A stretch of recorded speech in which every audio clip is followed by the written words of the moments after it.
और प्रभु यीशु मसीह के नाम से आप सभी का स्वागत है। कलीसिया में आप सभी का स्वागत है। और ये मुझे खुशी है इस बात की कि आप सबको दोबारा देखने का मौका मिला है। मैं परमेश्वर को धन्यवाद देता हूँ। एक अच्छा परमेश्वर ने अवसर दिया। आज सर्दी होने के कारण हमने काफी देर से शुरू किया, लेकिन अब जानते हैं कि सबको इस सर्दी से तकलीफ है, तो हम यही चाहते हैं कि सभी जन सुरक्षित रहें और उसी के साथ साथ आराधना में भी किसी भी तरह से चूकने ना पाए। आज हम परमेश्वर के वचन की ओर देखेंगे। पहला पाठ पढ़ा जाएगा कुलुस्सियों की पुस्तक 3 अध्याय 1 से लेकर 17 तक। कुलुस्सियों की पुस्तक नए नियम की पुस्तक है। कुलुस्सियों की पुस्तक 3 अध्याय 1 से लेकर 17 तक।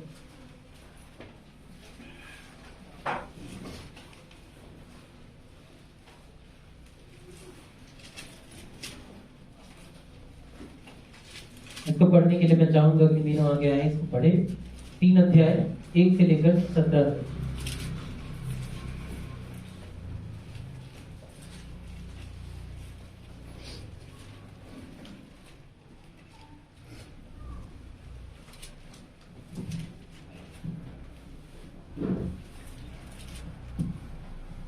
पहला बाइबल पाठ कुलुस्सियों की पुस्तक उसका 3 अध्याय 1 से लेकर 17 तक।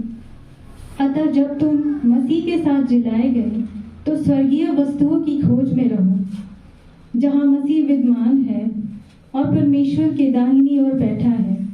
पृथ्वी पर की नहीं परंतु स्वर्गीय वस्तुओं पर ध्यान लगाओ, क्योंकि तुम तो मर गए और तुम्हारा जीवन मसीह के साथ परमेश्वर में छिपा हुआ है। जब मसीह जो हमारा जीवन है प्रकट होगा, तब तुम भी उसके साथ महिमा सहित प्रकट किए जाओगे। इसीलिए अपने उन अंगों को मार डालो जो पृथ्वी पर है, अर्थात व्यभिचार, अशुद्धता, दुष्कामना, बुरी लालसा और लोभ को, जो मूर्ति पूजा के बराबर है। इन्हीं के कारण परमेश्वर का प्रकोप आज्ञा न मानने वालों पर पड़ता है। और तुम भी जब इन बुराइयों में जीवन बिताते थे तो इन्हीं के अनुसार चलते थे। पर अब तुम भी इन सब को, अर्थात क्रोध, रोष, बैर भाव, निंदा और मुंह से गालियां बकना, ये सब बातें छोड़ दो। एक दूसरे से झूठ मत बोलो, क्योंकि तुमने पुराने मनुष्यत्व को उसके कामों समेत उतार डाला है और नए मनुष्यत्व को पहन लिया है, जो अपने सृजनहार के स्वरूप के अनुसार ज्ञान प्राप्त करने के लिए नया बनता जाता है। उसमें ना तो यूनानी रहा, न यहूदी, न खतना रहित, न जंगली, न स्कूती, न दास और न स्वतंत्र, केवल मसीह सब कुछ और सब में है। इसलिए परमेश्वर के चुने हुए के समान, जो पवित्र और प्रिय है, बड़ी करुणा और भलाई और दीनता और नम्रता और सहनशीलता का धारण करो। और यदि किसी को किसी पर दोष देने का कोई कारण हो तो एक दूसरे की सह लो और एक दूसरे के अपराध क्षमा करो। जैसा प्रभु ने तुम्हारे अपराध क्षमा किए, वैसे ही तुम भी करो। इन सब के ऊपर प्रेम को, जो सिद्धता का कटिबंध है, बांध लो। मसीह की शांति, जिसके लिए तुम एक देह होकर बुलाए भी गए हो, तुम्हारे हृदय में राज करे और तुम धन्यवादी बने रहो।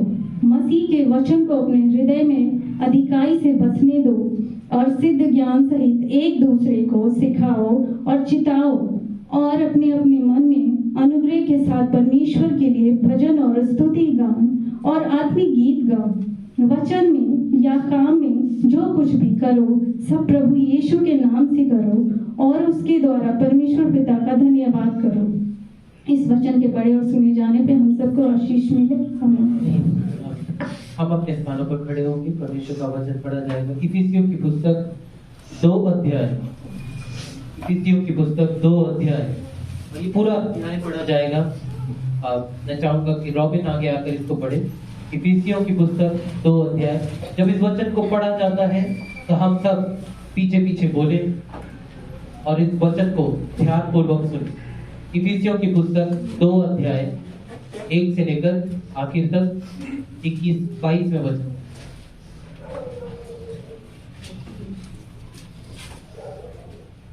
इफिसियोस का 2 अध्याय उसका 1 वचन से लेकर 22 वचन तक। उसने तुम्हें भी जिलाया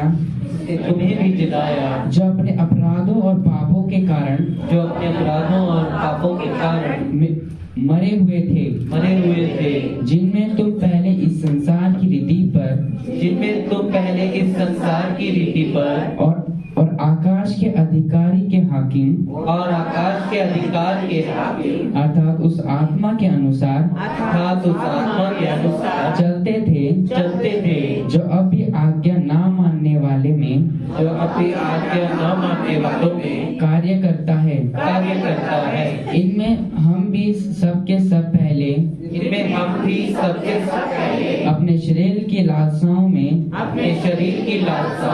दिन बिताते थे और शरीर और मन की इच्छाएं पूरी करते थे और अन्य लोगों के समान स्वभाव ही से क्रोध की संतान थे। परंतु परमेश्वर ने जो दया का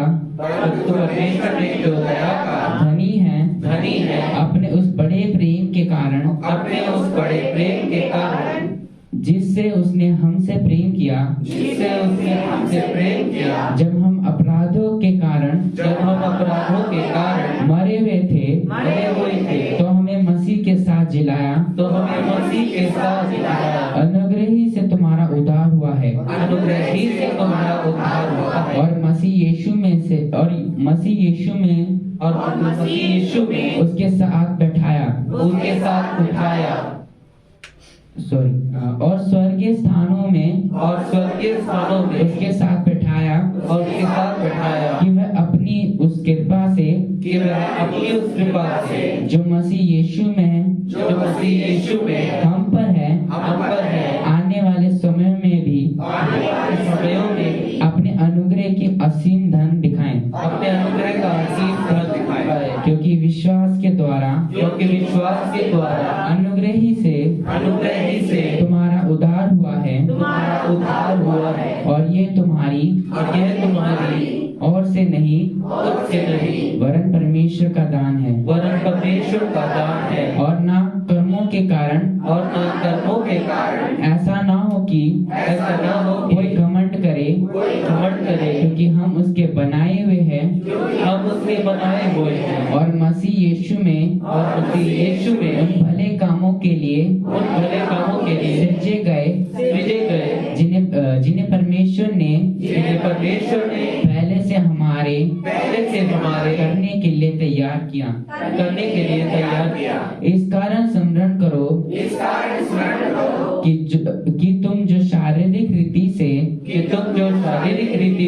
अन्य जाति हो और जो लोग शरीर में हाथ के किए हुए खतने में खतना वाले कहलाते हैं, वे तुमको खतरहित करते हैं। तुम लोग उस समय मसीह से अलग और इज़राइल की प्रजा के पद से अलग किए हुए और प्रतिज्ञा की वाचाओं के भागी ना थे और आशाहीन और जगत में ईश्वर रहित थे। पर अब मसीह यीशु में तुम जो पहले दूर थे मसीह के लहू के द्वारा निकट हो गए हो क्योंकि वही हमारा मेल है जिसने दोनों को एक कर लिया और अलग करने वाले दीवार को बीच से जो बीच में थी ढा दिया और अपने शरीर में बैर अर्थात वह व्यवस्था जिसकी आज्ञा विधियों की रीति पर थी मिटा दिया कि इन दोनों में से अपने में एक नया मनुष्य उत्पन्न उत्पन्न करके मेल कर दे मेल करा दे और क्रूस पर बैर को नाश करके बैर को नाश करके इसके द्वारा दोनों को एक देह बनाकर